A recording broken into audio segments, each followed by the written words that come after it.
fofolo de makana bong ba Cameroun bus bi tebe bi wulu fofolo aswina bi kamne namwan amu namwan ngone bi domis nying ne fofolo anam Cameroun ande makarna maiki yebe na bi dobren bi ne nying fofolo bi toba mvoy bi toba mion anam Cameroun anamwan. Ensemble, main dans la main pour préserver l'unité de notre cher et beau pays, le Cameroun. C'est un message de Royal FM, la radio des auditeurs. 8h au Cameroun sur Royal FM.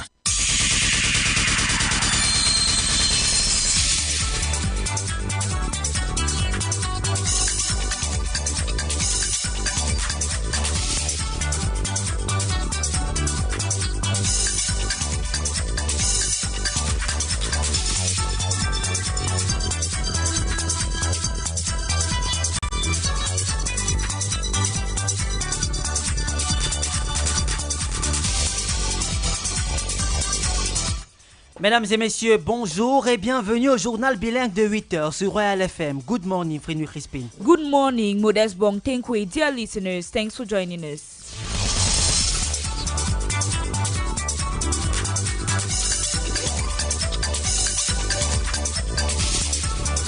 Les rideaux tombent ce jour sur la phase de souscription de la Masso Acte 3. Plus que quelques heures pour tenter de bénéficier d'une villa, d'un taxi, du matériel roulant ou d'un capital, véritable coup de pouce pour votre activité commerciale. Dans ce journal, vous écouterez l'enthousiasme des mutualistes qui se bousculent pour se mettre à jour. Mutualists of the Mutual Assistance and Solidarity Masso are left with only few hours today to register or round up with their contributions in order to be eligible to take part in the upcoming Masso Act 3 raffle draw ceremony at the Yaoundé Multipurpose Sports Complex. Meantime, results of the 2023 session of the First School Living Certificate is out with an increase compared to last year. Those were our top stories. Stay with us. Ce jeudi 29 juin marque la fin des cotisations à la Masso, la mutuelle d'assistance et de solidarité Acte 3. À 15h30, les agences Renapro Finance SA procéderont à la clôture des souscriptions de cet Acte 3. Hier encore, les mutualistes à jour ont jeté leurs tickets dans les urnes à l'agence Renapro Finance SA de Messassi, avec l'espoir d'être tirés au sort et bénéficier d'une offre Masso cette année. Écoutons quelques-uns au micro de notre reporter Bertrand Bois. Je m'appelle M. Tchatedin Lotisotik. Je suis venu jouer à la Masso. Je suis mutualiste depuis l'année passée. J'ai jeté mon ticket dans le financement de 1 million. Je compte investir dans mes affaires pour renforcer un peu plus. Ce que je peux dire à ceux qui vont s'inscrire, aussi comme moi. Moi, c'est Valoche Mpako de Souza. Je réside à Yaoundé, Kouaban. Et comme j'ai fini mes cotisations, il fallait automatiquement jouer. Et donc, j'ai jeté mon ticket dans l'une que j'ai choisi, un financement de 750 000. Bon, si je gagne, ça va me permettre de multiplier mon activité, quoi. Ce qui m'a motivé beaucoup plus sont les avantages qu'il y a dedans. Comme je peux dire, soins de santé, aide sociale, beaucoup de choses, quoi. C'est ça qui m'a beaucoup motivé à la Masso. Les dispositions sont donc prises pour assurer la bonne tenue de la clôture des souscriptions ce jour. Écoutons à cet effet Eddy Ondoa, le directeur d'agence Renapro Finance SA Messassi. Comme vous le voyez, la salle est archi comble. Les mutualistes aiment beaucoup se précipiter aux dernières heures. Mais qu'à cela ne tienne, mon état-major et moi, nous avons pris les dispositions pour que même ceux qui souscrivent à la dernière minute puissent effectuer leur jeu.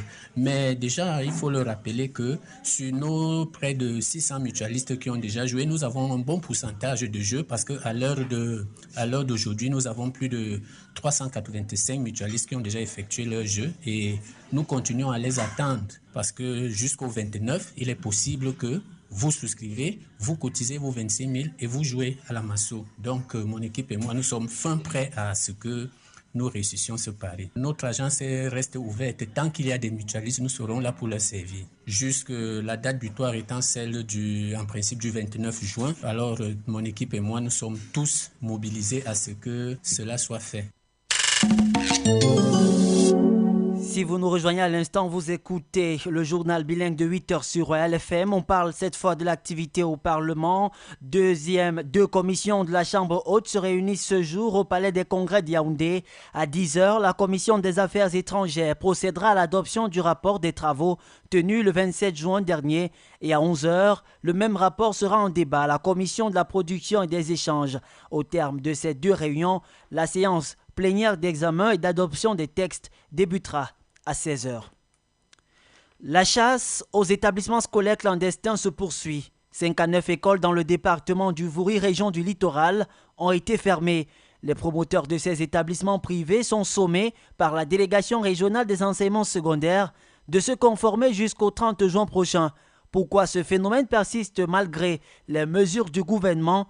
Tentative de réponse avec un syndicaliste de l'éducation, Annie-Lisette Ambassa. Le caractère clandestin d'un établissement scolaire résulte du non-respect des normes en la matière. Charles Kuhn, syndicaliste dans le secteur de l'éducation, relève que pour créer un établissement scolaire, il faut respecter les normes relatives à la qualité des bâtiments, des infrastructures, aux aires de jeu, des aires de récréation, à la cantine scolaire, à la qualité du personnel enseignant, également la qualité des programmes qui doivent respecter les programmes édictés par le pays dans la globalité. L'absence de tous ces éléments conduit à la non-délivrance de l'autorisation de fonctionnement. Et lorsque vous n'avez pas cette autorisation de fonctionnement, vous êtes taxé d'établissement clandestin.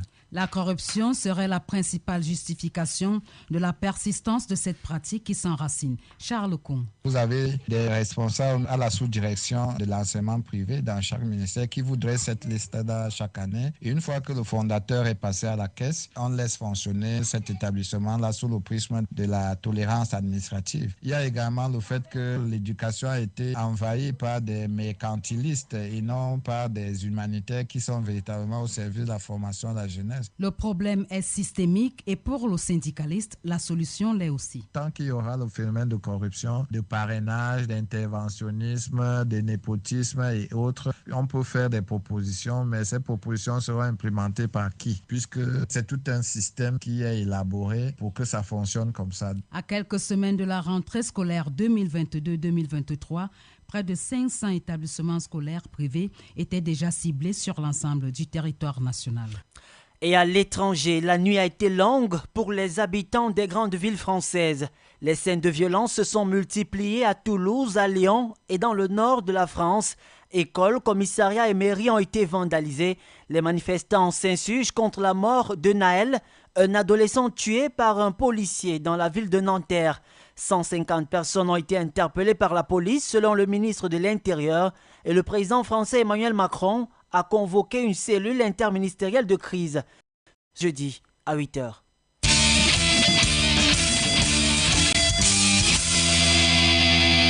La page sportive. Et en sport, le président de la FECAFOOT, Samuel Eto'o-Fils, a reçu les entraîneurs et éducateurs de football nationaux.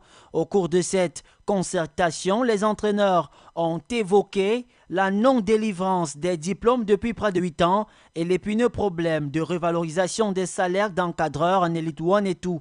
Écoutons à ce sujet Michel Kaham, le président de l'Association des entraîneurs et éducateurs du Cameroun. Heureusement, on est en face d'un président qui comprend naturellement le problème des entraîneurs et des éducateurs.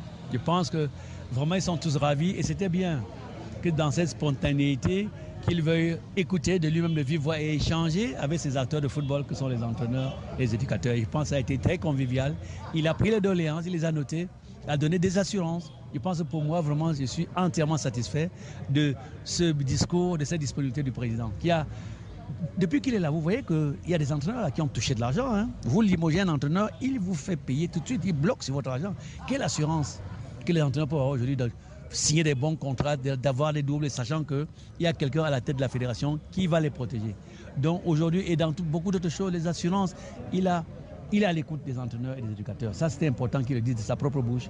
Et on est sorti aujourd'hui satisfait et ragaillardi. Et vous êtes sûr que demain, vous voyez des entraîneurs sur le terrain vraiment contents de travailler pour cette fédération à la tête de laquelle le président Samuel est. À présent, la seconde partie de ce journal en langue anglaise avec vous, FRINUE CRISPIN.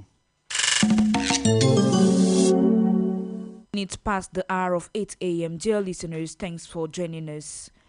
Over 5,444 mutualists have rounded up with their registrations and contributions into the Mutual Assistance and Solidarity.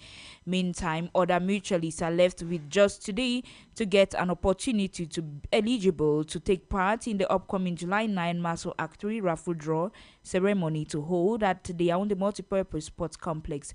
Eratus Ndoe visited the Renapro Finance Agency Central Branch in Yaoundé to get the ambience reigning there and compile this report. I'm Steve Patrick Eniola. Yeah, I'm here to confirm my participation to the Tombola. I've chosen the financing of my study abroad. The main reason is the offer that Renapro present to me, which are according with my project. Yeah, my hope is that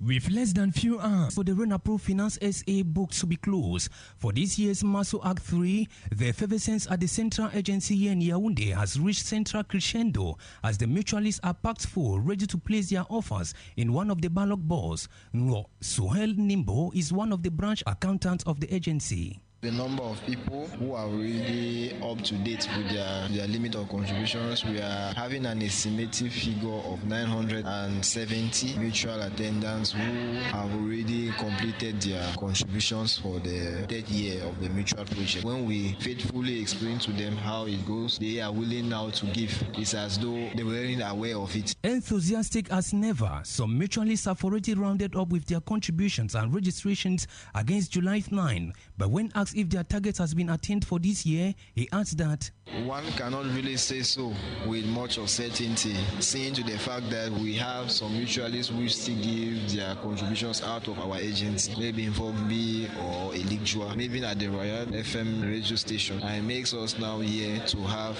a very poor view on the number of those who are up to date, because if a person may want to finish with the 26,000 or maybe 58,000 in gold and he said no, he has already given the money at another agency, to do that follow-up at this 9 minutes is another difficulty, seeing that time is against us. As they continue to run against time, which they say is not available, the agency still launch an encouragement for those who are still hesitant to hasten up and register for the act. Those who are still thinking of subscribing and those who are willing to abandon, is that this Maso project is not a drama issue. It's something which is serious and is going on. Those who are discouraged should really be encouraged. Even if they don't have an encouragement, they should be encouraged by what they are seeing, because it's going to another higher level where it's an assistance. You are not doing only for yourself, you are doing also for those who are by you. Nevertheless, the Renapro Finance SA Central Agency is ready to receive all as sundry so as to enhance African solidarity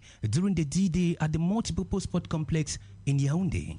Meanwhile, our Director of Information, Abel Bila Samari, made a stop at the Renapro Finance SA branch of Miss Sassi, where mutualists are dropping their tickets into the different ballot boxes ahead of July 9 raffle draw. One of them gives his reasons for joining the Maso train in this interview.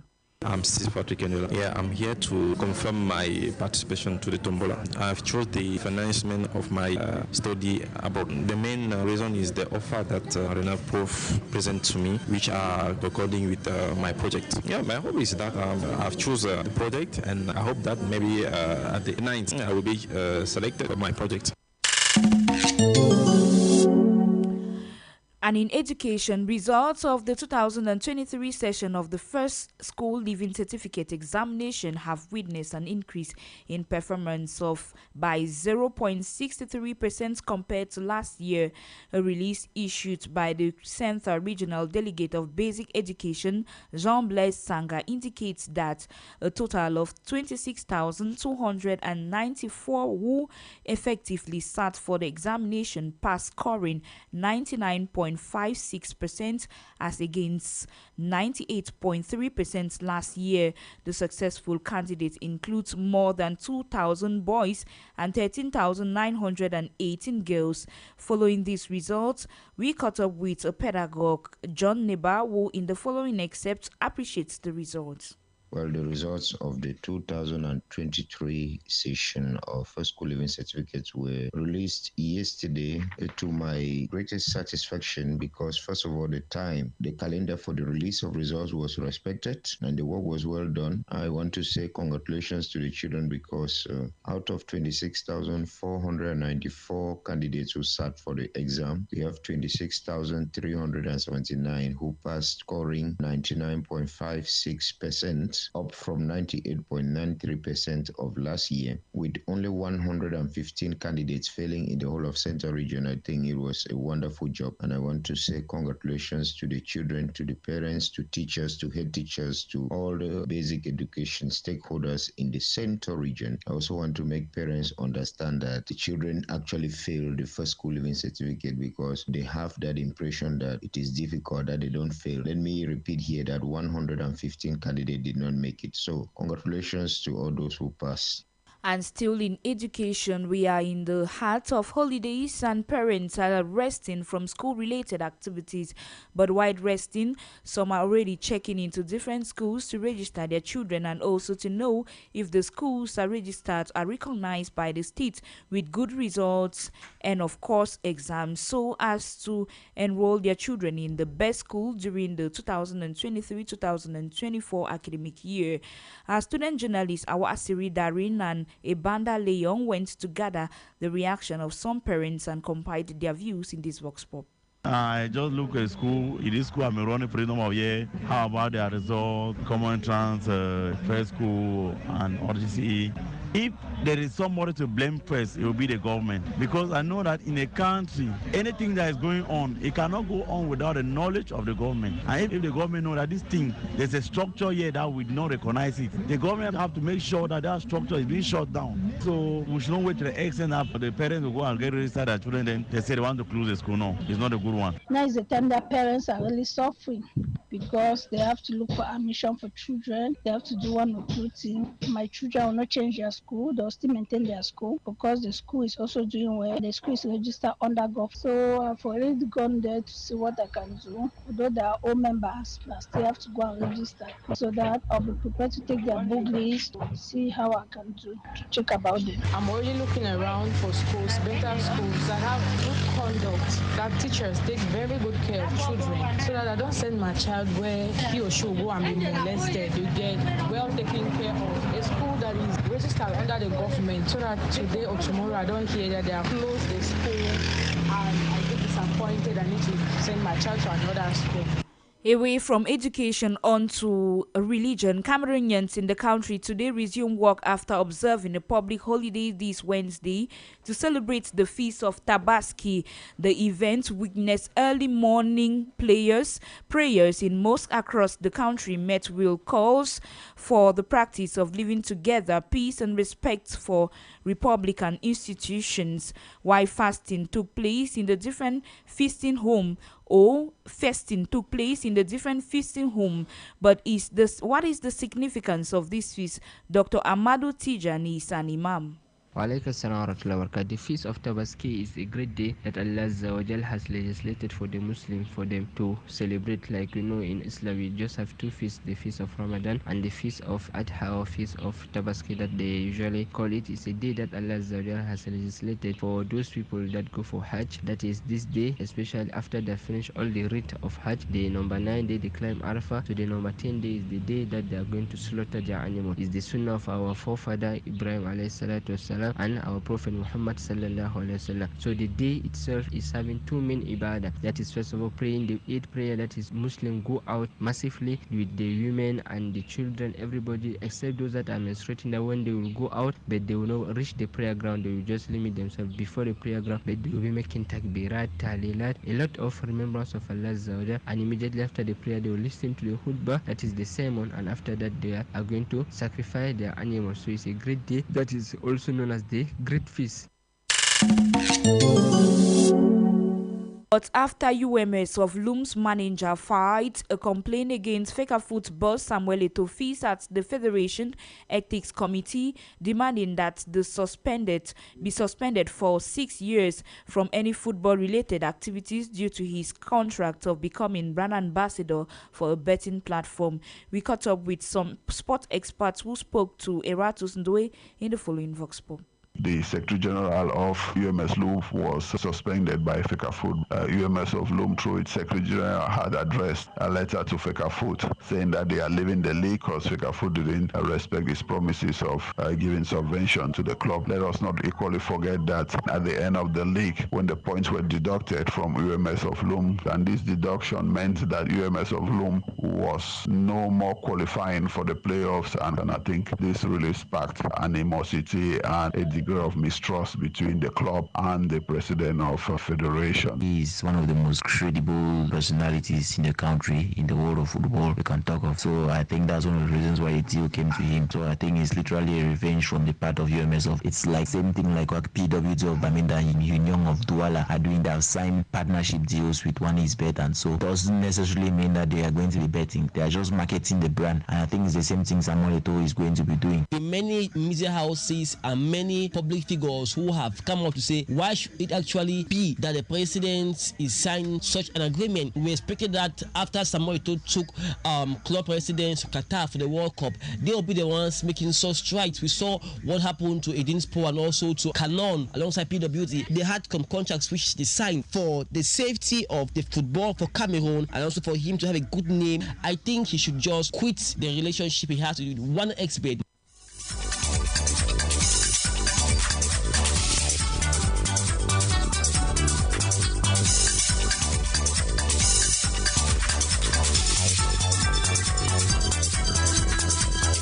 And that was the package we had for you on today's edition of the 8 a.m. bilingual newscast on Royal FM.